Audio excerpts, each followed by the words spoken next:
बांसिन समष्टि बेवहाय आगोलावबो जों देरहादों एबारबो जों देरहागोन चिरां जिल्ला ओनसोलनि रायजो राजाफ्रा इउपिपिएलखौ जोबोद मोजाङैनो बरायदों मानोना चिरां जिल्लायाव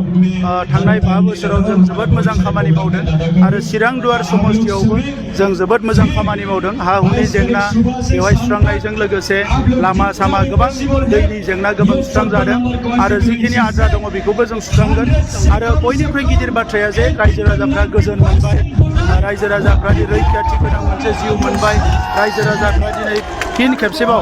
खौसेयै संसार जानो हानाय मोनसे थासारि फैबाय गावनि हारिनि गेजेरावबो मालाय हारिनि गेजेरावबो दा बे आगोलनि समाव बे चिरां जिल्ला बायदि समष्टियाव गोबां खस्थ' मोनदोंमोन रायजो राजाफ्रा जिहेतु मोनसे गोजोन थासारि फैबाय बेनिखायनो दिनै चिरां दुवार समष्टिनि रायजो राजाफ्रा लोब लोब ओंखारबोदों बर' आदिबासि राजबंसि बयबो हारि गोरखा ओंखारबोदों दा बे समष्टियाव खाम्फा बरगयारी बिथाङा गोबां भटआव बिथाङा देरहासार जागोन सार खाम्फा बरगयारी बिथांखौ हाग्रामानि गेजेराव मोननै बिजाबाव जोंनि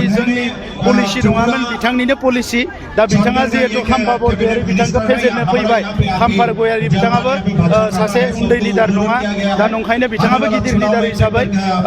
देबरगाव समष्टियाव बिथाङाबो नमिनेसन होदों आरो देबरगावआवबो 14 चिराङावबो खाम्फा बरगयारी बिथाङा गोबां भटआव देरहादों हाग्रामा महिलारि बिथाङा मेक बिटिसि ग्रेट एगेन होननाय मोनसे स्ल'गान